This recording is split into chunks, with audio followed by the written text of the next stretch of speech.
नमस्कार, आप देख रहे हैं हिंदुस्तान न्यूज़। आनंद सक्सेना के साथ राजस्थान के चित्तौड़गढ़ से खबर।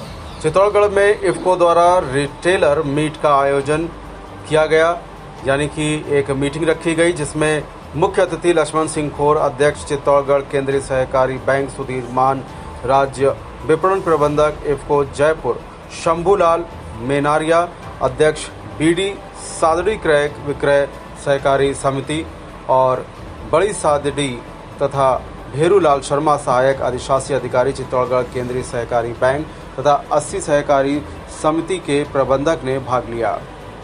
राज्य विपणन प्रबंधक ने बताया कि डीएपी की उपलब्धता में कमी रहेगी, जिसका मुख्य कारण डीएपी बनाने के लिए 100% कच्चा माल विदेशों से आयात करना पड़ता है और सीजन के समय कच्चा माल की कीमतों में वृद्धि होने के कारण आयात 50% हो पाएगा, जिससे डीएपी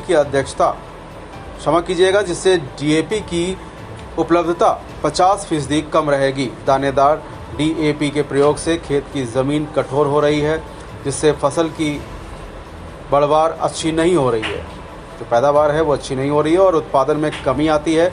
अध्यक्ष चित्तौड़गढ़ केंद्रीय सहकारी बैंक ने बताया कि किसान भाइयों को समिति पर नैनो उर्वरक की पूर्ण जानकारी देकर ही किसान को उपलब्ध कराना चाहिए, क्योंकि नई तकनीकी से बनी खाद ही भविष्य की आवश्यकता को पूर्ण करने में सक्षम है।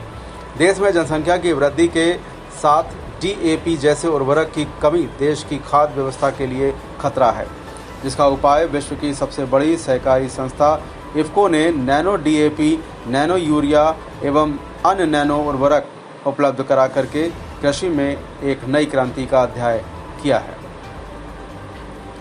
सभी लोग ज़्यादा से ज़्यादा नैनो डीएपी का उपयोग करना चाहिए सभी लोगों को, जिससे खेत की मिट्टी, पर्यावरण, पानी, मानव जाति सभी सुरक्षित रहेगी।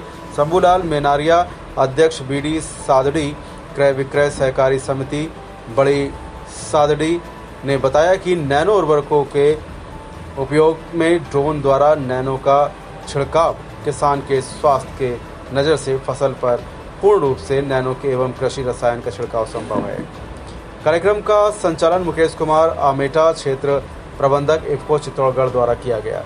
फिलहाल आप सुरक्षित रहिए, जुड़े रहिए हिंदुस्तान से। नमस्कार। यूरिया है, इसके अलावा इसमें 5 पौधे की खुराक और मिला रखी है, जो माइक्रो न्यूट्रिएंट्स हैं।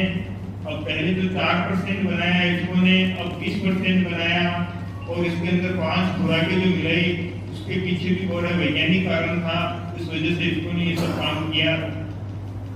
उसके बाद में आज की तारीख में ये जो 225 रुपए में 6 खुराकें पौधों की जा रही है, किसान के खेत में पौधे को जा रही है। इससे सस्ता उत्पाद मार्केट में नहीं हो सकता। ये तो इफ्को जैसे साहब ने बताया कि कोऑपरेटिव संस्था है, इसलिए इसको 225 रुपए मिल रहा है। अगर यही उत्पाद प्राइवेट बनाता तो ये बोतल 1500 से 2000 रुपए नीचे में नहीं बिकती। और किसान के लिए भी ये जो 6 खुराकें मिल रही है, ये खुराक उसको इससे सस्ते प्राइस में किसी उत्पाद से नहीं मिल सकती।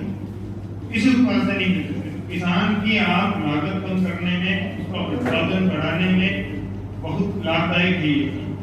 ऐसे ही नैनो डीएपी में भी 5 खुराकें अतिरिक्त मिला रखी है और उसका मिलाने का जब इसको पहले कारण भी बता दूं कि वैज्ञानिक कारण क्या था इसका। जब एक विज्ञान का नियम है कि जो चीज कम हो जाती है ना, वो उसके ऊपर फैक्टर पे निर्भर करता है प्रोडक्शन, लॉ ऑफ मिनिमम। अगर अपन ने कहीं पढ़ा हो तो हमने क्या किया कि नैनो नाइट्रोजन तो उपलब्ध करा दिया उसको पर्याप्त, लेकिन दूसरे जो तत्व थे क्लोरोफिल बनने के लिए जो सल्फर चाहिए, मैग्नीज चाहिए, मैग्नीशियम चाहिए, वो सोइल से पर्याप्त मिल नहीं रहा था पौधे को। उस नाइट्रोजन का भी रिजल्ट उस पौधे पे दिख नहीं रहा था। नाइट्रोजन तो अवेलेबल हो गया बट यूटिलाइज नहीं हो रहा था, क्योंकि वो लॉ ऑफ मिनिमम लग गया। उसमें जो दूसरे कारक हो गए जो मिनिमम हो गए, उसके कारण से उस नाइट्रोजन का भी पूर्ण रूप से उपयोग नहीं हो रहा था। इसलिए इन्होंने जो उस क्लोरोफिल बनने के लिए जो दूसरे तत्व चाहिए वो भी इस बोतल के साथ में एडिशनल दिए हैं, जिससे उस नाइट्रोजन का भी पर्याप्त मात्रा में उपयोग हो जाए और जितना क्लोरोफिल बनना चाहिए वो बहुत तेजी गति से बने, ताकि वो जो लॉ ऑफ मिनिमम जो लग रहा है उसको ब्रेक करने के लिए इन्होंने 5 मिनरल्स इसमें और मिलाए, जो उस पौधे को नाइट्रोजन जहाँ खपत होता है वहाँ पे ये जो 5 तत्व उसको सहयोग देते हैं, जो उसको जमीन से उपलब्ध नहीं हो पाते हैं, तो इसके माध्यम से उपलब्ध होते हैं। लेकिन डीएपी ये भी आप ये बात नोट करके रखें, क्योंकि 1,10,00,000 टन डीएपी और उसमें से 60 लाख टन इंपोर्ट। वो इंपोर्ट जो है हमारे को हमारे देश की अर्थव्यवस्था को चोट पहुंचा रहा है। दूसरा, दानेदार डीएपी के कई दुष्परिणाम हैं। उसमें जो फास्फोरस होता है वो मात्र 20% ही फास्फोरस जमीन में वो काम आता है हमारे पौधों को। 80% जो है जमीन में अघुलनशील अवस्था में पड़ा रहता है। उससे हमारी जमीनें खराब हो रही है और हमारे को पैसे की पूरी वैल्यू नहीं मिल रही है। इससे क्या हो रहा है, किसान अपनी फसल का उत्पादन बढ़ाने के लिए डीएपी की मात्रा लगातार बढ़ाता जा रहा है। तो इसलिए हमें उस रास्ते को छोड़ना है। इसी तरह से यूरिया की स्थिति है। यूरिया हमारा 30% काम आता है, 70% बेकार चला जाता है। यानी 3,000 का डीएपी का कट्टा जो किसान को 1,350 में मिल रहा है, उसका 20% काम आया। यूरिया का एक बैग 2,000 रुपए का पड़ता है। हमारे किसान भाई को हम 266.50 में उपलब्ध करवाते हैं, उसका भी मात्र 30% काम आता है। एक कहावत है कि ऐसा सोना क्या पहना अपना ही कान काटे। हम यूरिया डीएपी में यही कर रहे हैं।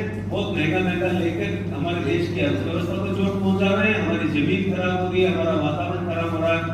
और हम ये देखो कि 400 फीट गहराई पे भी किसी ने ट्यूबवेल खोदा, उस ट्यूबवेल के पानी की आप जांच कराएंगे तो पता चलेगा कि उसके अंदर भी नाइट्रेट की मात्रा तय सीमा से ज्यादा है। वो कैसे, वहां को यूरिया डालने को नहीं किया था। हम सालों से 50 साल से उसका उपयोग कर रहे हैं। उसका रेजिडुअल इफेक्ट जमीन के पानी तक पहुंच गया।